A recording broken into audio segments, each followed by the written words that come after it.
this sweeping upward curve. And that's directly attributable to one thing. People like how tough he is on crime. So when Jen Psaki sits there and says his polls are bad and people don't agree with this crime thing, she's just lying through her teeth again. And people know she's a really, really, really good liar. And that is why Jen Psaki is likely going to be gone. I mean, I think they'll keep her on in some way, shape, or form because she's got a valuable Rolodex for them.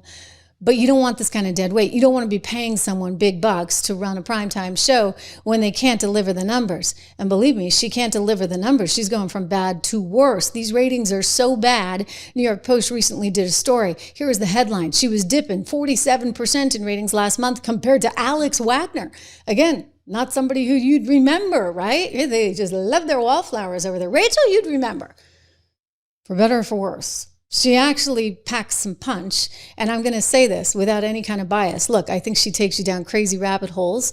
And I think she also lies through her teeth and presents a lot of misinformation that is borderline crazy conspiracy theory type stuff, right? But it's entertaining. She's entertaining. I mean, she's no glamour girl. She wears the same outfit, I think, every single day. It's like that Seinfeld episode. Remember when he was dating that girl, although obviously a guy would not be dating Rachel Maddow, nor would she be dating him.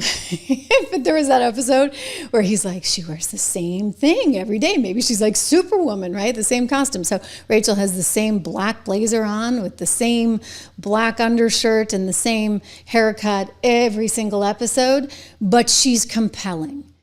She does tell a story. She weaves together a narrative quite well. And that's why she was successful. Can she be successful in this new climate? Not at 25 mil, if that's indeed what they're paying her. Anyway, here's Jen Psaki's massive dip, 47% dip in ratings last month compared to poor Alex Wagner and Rachel Maddow. And it goes on to say this drop-off is really, really pronounced, especially within the demo area. You know why? Because nobody in the demo is actually watching cable television. They're all watching this. I mean, like my kids, have I told you guys this story before? When they were like, I first started doing YouTube and they were like, oh, phew, Mom, like finally, you know, you've made it. And I'm like, again, former network correspondent, cable show host, the whole bit, you know, multi-Emmy nominations, the whole thing. And I'm like, I think they're like kidding me or teasing me and like, you're going to kick me when I'm down? And they're like, no, Mom, we're serious. I mean, we never really knew or understood where you worked before, but now we know. You know why? They don't actually turn on the television and go to a network. No. They watch on their computer. They watch on their phones. I wish they wouldn't watch so much, right? That's on Mom. But the point is, this is the change. And so what they're seeing at MSNBC is nobody's watching in that critical demo. I mean, staggering, just 78,000 viewers, a 52% decline. You can't continue that way. But here's the thing.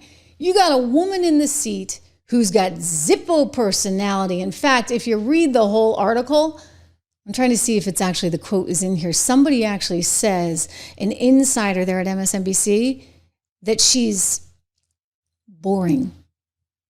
I'm like, well, yeah. I mean, I could have told you that. She's boring as all hell. She was boring when she was the press secretary too, but she did a good job at lying, which was part of that gig. And here's the deal. On TV, you really shouldn't be lying. All right, number one. Like that's she's an operative for the Democrat Party, and people know that. I mean, she sat there and lied to us about Biden, and she's still lying about Biden, yet says this about Trump.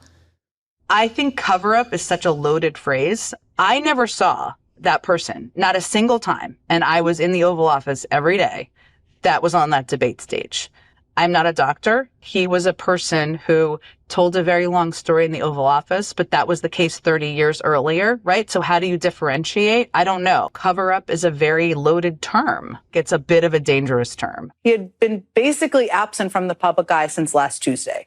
And that absence, and you may have seen this over the weekend if you looked at any social media platform, prompted quite a wave of online speculation about the president's health and well-being. We may never know why Donald Trump suddenly spent a week hiding entirely from the American public. Then she goes on to cite the polls, which again, as I explained to you, within 12 hours were obsolete. Look, I think people are just not excited by her. There's nothing to look at.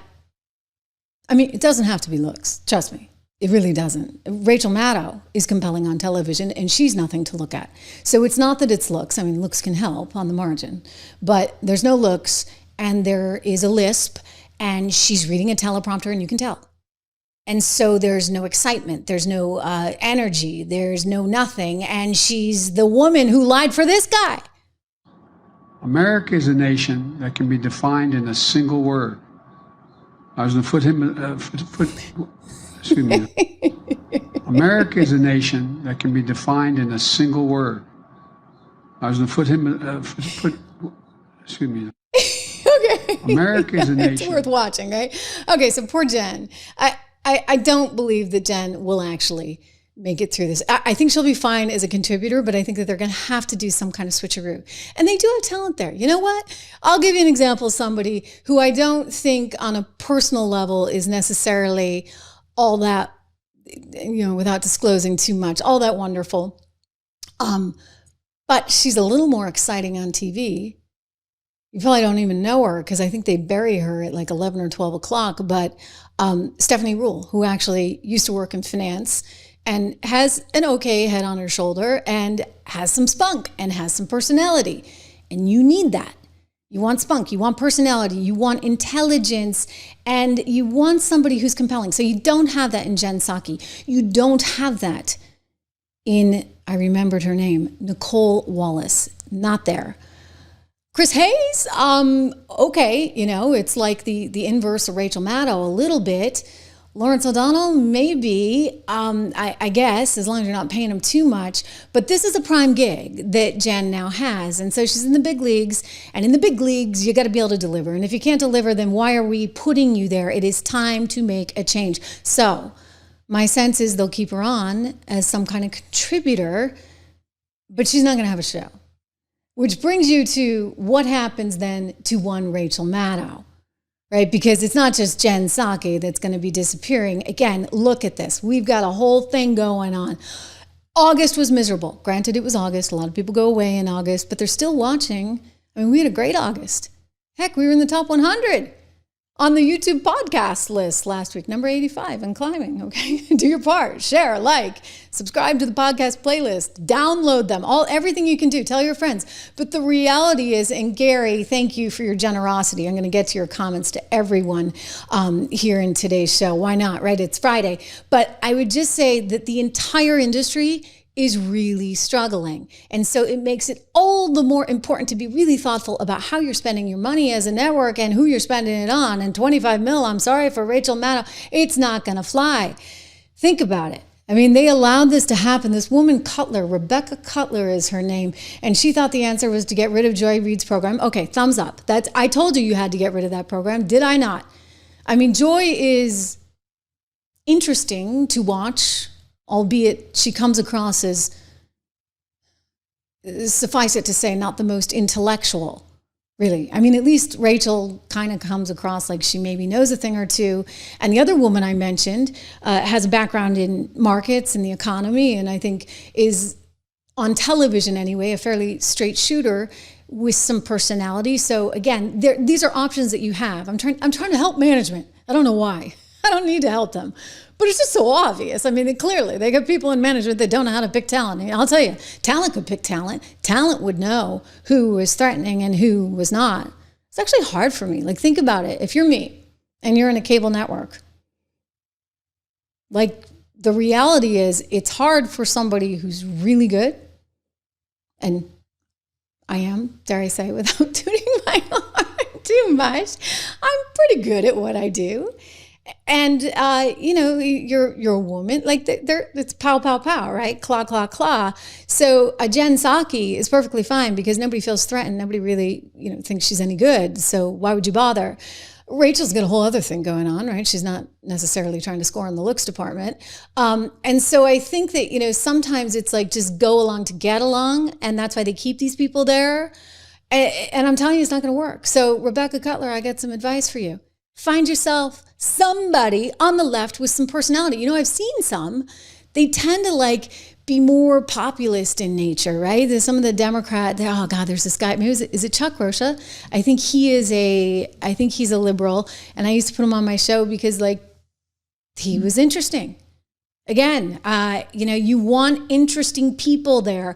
They canceled the readout, which was smart because it was just a very sort of dumbed down show that was very obviously lots of race baiting, lots of hate that would come through on the screen and nothing to back it up. I mean, at least Rachel tries, right, to back it up with statistics and stuff. So Joy Reid was a smart decision.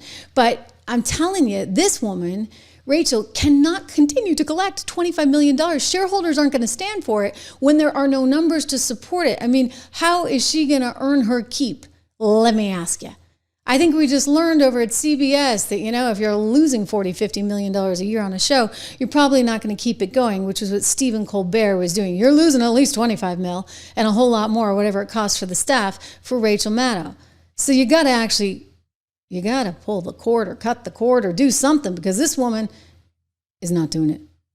The bottom line of this dossier, the bottom line allegation, the point of it is that the Trump campaign didn't just benefit from Russia interfering in our presidential campaign. The point of this is they colluded, they helped, they were in on it. This is kind of a real story.